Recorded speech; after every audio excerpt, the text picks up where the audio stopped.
Radio 2M. Et si c'était vrai? Ouadéadada.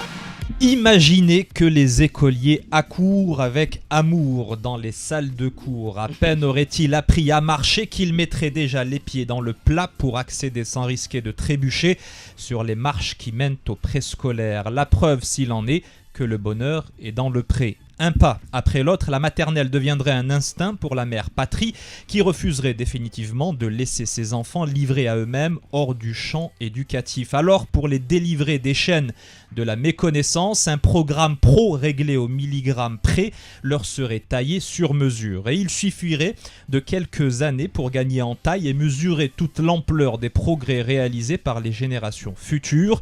Mais le futur, c'est maintenant qu'il s'apprend et se construit. Et en guise de maître d'œuvre, les enseignants qui seraient prêts à se saigner pour verser dans les veines de leurs disciples les principes et les règles de toutes les disciplines reines, des maths au français, en passant par l'arabe et l'histoire, tout un art qu'il vaut mieux maîtriser tard que jamais. Quant au patron de l'éducation, il compte bien s'en taper sur le bout des doigts, mettre tout ce beau monde en ordre de marche. Après avoir été chargé de faire régner l'ordre dans le pays, il ne devrait avoir aucun mal à faire filer droit en rang deux par deux, s'il vous plaît, tous ceux qui rechignaient jusqu'à présent à bien retenir la leçon. Paraît même que pour la pré-rentrée, tous les écoliers sont d'ores et déjà conviés à visiter les portes ouvertes de la Sûreté nationale, des portes qui risquent fort de se refermer sur les fortes têtes qui refusent de se rendre à l'évidence selon laquelle l'essentiel désormais, c'est de cultiver le sens du savoir pour faire de la connaissance l'essence même de notre existence. Et si c'était vrai ?